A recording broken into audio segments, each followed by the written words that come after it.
All right. Happy Sunday, y'all. We had a Boruto episode 166 come out this morning.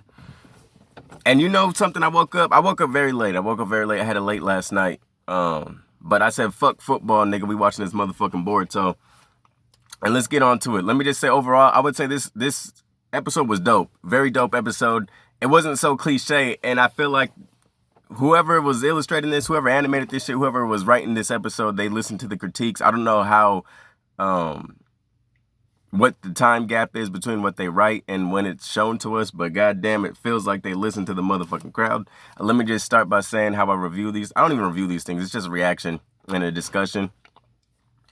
And it's basically, I have these notes that I shoot out as I watch the episode. So it's almost sequential to how it played out. So number one, I was kind of confused starting off this episode. I was confused because I was like, yo, didn't we already see this? Because when I remembered, by the way, it starts off with the recap. So that's why I was confused. So we get the final jutsu, whatever the fucking forbidden jutsu that Hayes dude tries to use. And then Boruto talks his shit and gets him out of that. But it was kind of confusing until I realized, okay, they want to show you guys the quote. Because I feel like it wasn't really talked. Because last episode was kind of trash. Let's be real. Last episode was dick. And the thing that they did good didn't really get so much highlight because the episode was a disappointment. But they brought back the Boruto quote where he's kind of quoting Sasuke back in the fucking Haku fight where he saves Naruto. But Boruto says, my body moved before I knew it. And it's also weird because, and I kind of said that like half-assed, but he's like, yo, my body moved before I knew it. And Sasuke similar says the same shit when he saves Naruto from Haku. But also I noticed with the manga, so like while, for example, Mujino's fighting or going back and forth, they're discussing what a mission entails. You have to be willing to sacrifice yourself. As that was happening in the anime, we get in the manga where Sasuke is kind of talking to Boruto about you got to be willing to die for your village. You got to be willing to die on any mission you go on, no matter how simple it seems, you know? And with this one, we have Boruto saving this Hayes village dude, talking about how his body moved before he even knew it. He also, in the manga, he saved someone else recently. So it kind of seems like as the anime shows something, the manga shows something too, but in a timeline further down the, Naruto universe, Boruto universe. And also, I would like to say, as I was watching this episode, I realized that I have specific things that I'm starting to look for and I feel like because it's the bar of Boruto it's steadily increased.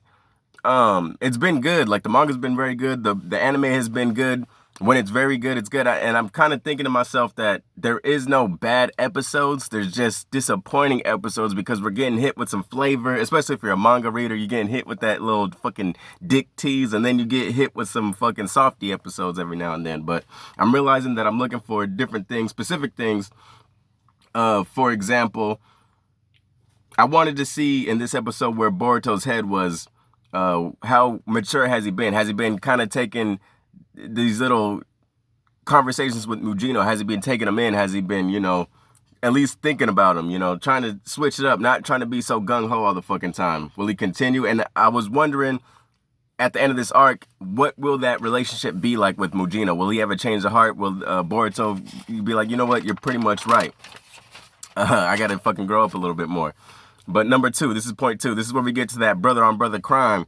So the Hayes Shinobi almost murks his brother. I don't even call these niggas by names. I know they're dudes, bruh. They came into this manga hot, but I just never felt like giving a fuck about knowing their names, right? Because this is like they're not the manga, but the anime. They came in hot with the anime. But the Hayes Shinobi almost murks his brother, thinking it's some type of substitution jutsu, because he's considering the fact that, all right, I know what our mission entails. I know what jutsu my brother must use in order for me to escape with the Hashirama Cell at the worst case scenario. Worst case scenario did happen. So he's like, all right, my brothers are dead. They're all gone. One thing I have to critique about this whole interaction is Boruto's speech. Boruto's like, yo, how could you? You're aiming a knife at your brother. It's like, shut the fuck up, bro. Like, it's out of context. Like, okay, we get it. If it was like an argument, if he had witnessed them arguing or some shit, and they're brothers, and he's double-crossing his brother and has a blade to him, I could see this speech coming from Boruto, but it just seems like it was a little bit too emotional. He could have came in and explained things like, yo, no, we just had some crazy shit go down, and we heard that a crazy motherfucking villain is after your bitch ass, so we came to save you. We came to an agreement earlier. You don't know about it, but hey, bruh, shit's different. Rather than coming in all harsh on him. Because it's like, one thing you got to understand, like, yo, who the fuck is substituting you? Motherfucker, that's disrespect. Like, if my brother died and I see a fake version of him walking around, I'm taking it as disrespect, bruh. So Boruto kind of got it. Like, it didn't make sense. That was that one critique I had. But I do have respect for Boruto after this scene, because after the Hey Shinobi, he says, yo, let me talk to my brother first. They go back and forth and shit. The Hey Shinobi calls out to Boruto for the truce, the temporary truce. He says, hey, Boruto, rather than calling out Mujino, rather than calling out Konohamaru, sorry, I smoked before this video, I'm sorry. He calls out to Boruto rather than his OGs, right? Rather than his fucking higher ranked ninja. So it's kind of like a respect thing that they already have for Boruto. But right after that shit, right, bro? This is point number 5. These niggas get bodied by, like, Deepa. You're assuming it's Deepa. These motherfuckers just get murked. They get stoned by fucking Deepa. And my favorite thing about this scene was Mujino's response. He wasn't like, yo, who's there? What the fuck is going on? He says, what was that? What was that? Because what has transpired before him was so fucking unhuman. It was just so, what the fuck? Like, is it raining? Is it a fucking space attack?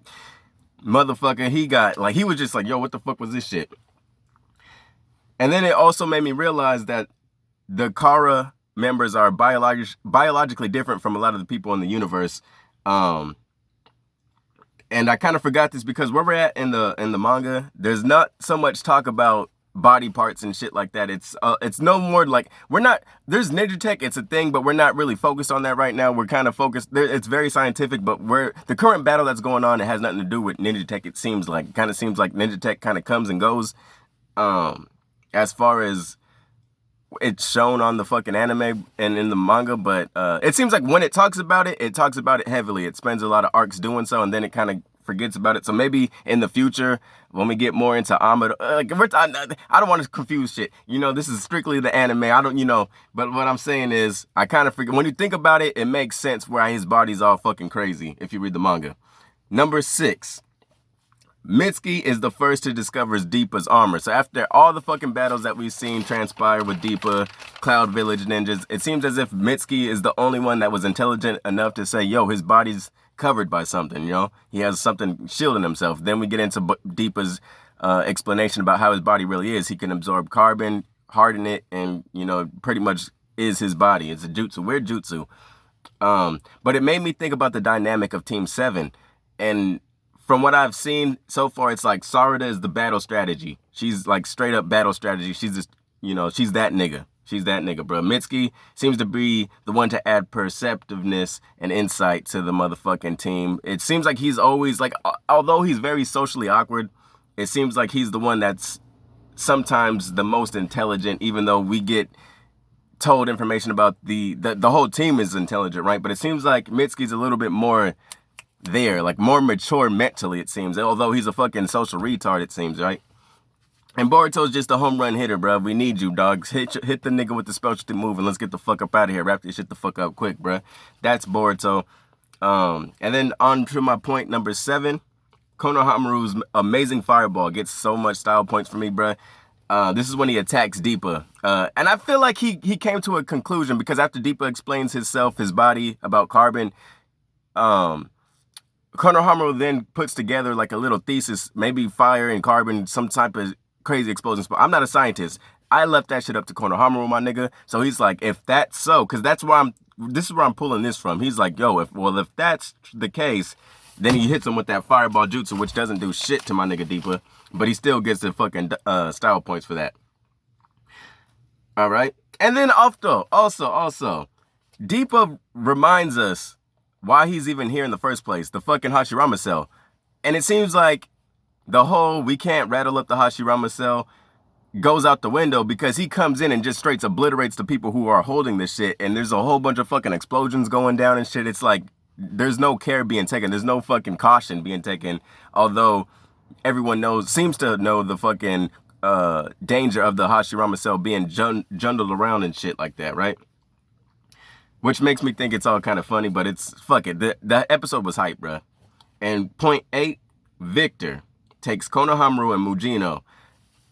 And that made me believe at this point, because it's like early before we get to the end of the episode, it's like point 8.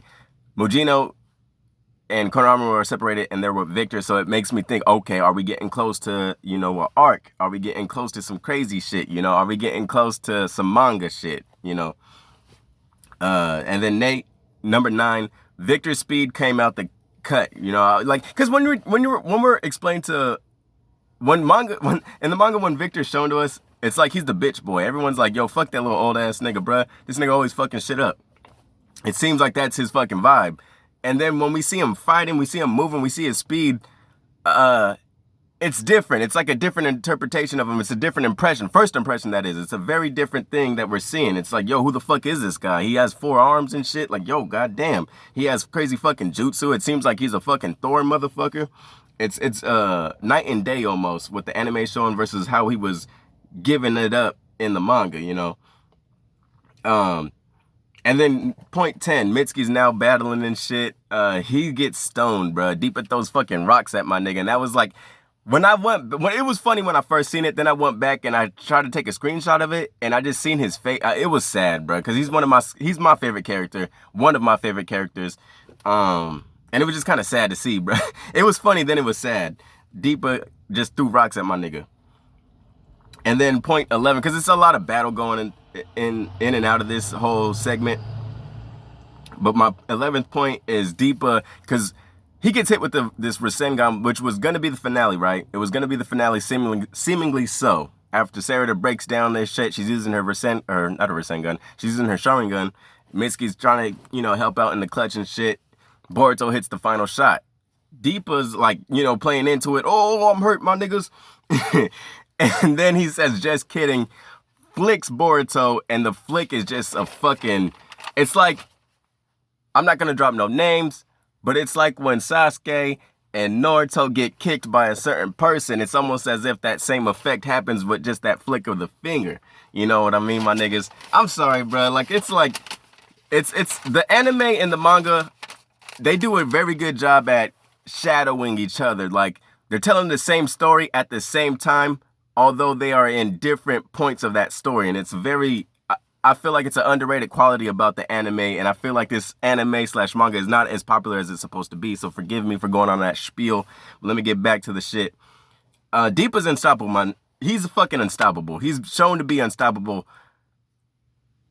And I fuck with it. I fuck with it because we've been, like I said, we've been dick teased by Deepa for so many episodes. He's just been here and there or at the very end of episodes, or we get to see people die around him, but we don't get to see how he's, whooping that ass until this episode. We see his durability, bruh. And he crashes 2 moments. He crashed the fucking Rasengan hero moment, and then he crashes the dramatic sacrifice moment when the fucking Hashirama Cell, the Haze, I was kind of mad. I was kind of mad that the Haze Shinobi kind of survived. He was crawling like a little bitch and shit. He has the Hashirama Cell still intact after getting fucking beat the fuck up, stoned the shit up. It's like all of his body parts were broken besides the Hashirama Cell. But he pulls it out and he's like, you want this shit, take it. Grabs Deepa's hand, does a fucking forbidden jutsu, which takes his own life. Boruto's crying and shit because, honestly, the whole Team 7 was getting their ass whooped. They were some fallen soldiers on that battlefield. They were fucking laid the fuck out. Everyone's chakra was fucking depleted. And Deepa just walks up out that shit laughing. And Boruto, Boruto's emotional. He's like, oh, you didn't have to take your life and end it with a guy like him. And it's like, truth be told, my nigga, I'm still kicking, bruh. What's popping? Mitsuki out the fucking cut. This is where Mitsuki becomes my hero personally. And we get to see that whole Boruto is the light brainwashing from Orochimaru, because no matter what the fuck happens, Mitsuki is not going to let his niggas die. I'm sorry. I was thinking about Sarada. That's my nigga too, but for some reason I say bitch when I talk about women. It's not a hate thing, it's just a comfort thing, It's a comfort thing. But that Sage mode kicked in, and he just turned into a complete savage. He doesn't even know his own potential. So it's like, and I don't want to keep bringing the manga into this, but it's like we have 2 characters in the manga specifically who are at odds, and we don't know their fucking potential. We do not know how powerful each one could be. And now we have Mitsuki admitting that he himself does not know his own capabilities. He does not know how powerful could be, nor does Orochimaru, who we know is a fucking beast. We know Orochimaru is a beast. Whether you hate him or love him, you gotta respect the motherfucker. He does not know the power of Mitsuki himself. So it's like, god damn, bro. So it's like there's three characters in this fucking universe, in this fucking generation, that we don't not know their peak. And of course, Sarada, you could throw her in there too, because she's a motherfucking Uchiha. She's a fucking beast. And she's fucking intelligent, bro. She's a genius of her own right? She wants to be Hokage and shit. Also, to end this shit, Victor put in a whole lot of work. He was throwing them hands because once they noticed the explosions happening where Team 7 is fighting with Deepa, they're like, oh shit, bro, this is worst case scenario for both sides, because Victor's thinking this crazy motherfucker's over there wrecking havoc. We just have one simple mission, bro. So he seemingly teleports there because he's so fucking fast, leaving behind Konohamaru and Mujina. And they did not have enough chakra. They didn't have the strength to fucking go get that motherfucker. So that lets you know, him, 1 versus 2, whooping that ass, they had no chance. Seemingly so. They had no fucking chance. But I'm going to end this here, man. I'm running out of time. I would like to say thank you. Thanks all my Boruto niggas. All my Boruto, not subscribers, but creators out there showing love, spreading that information.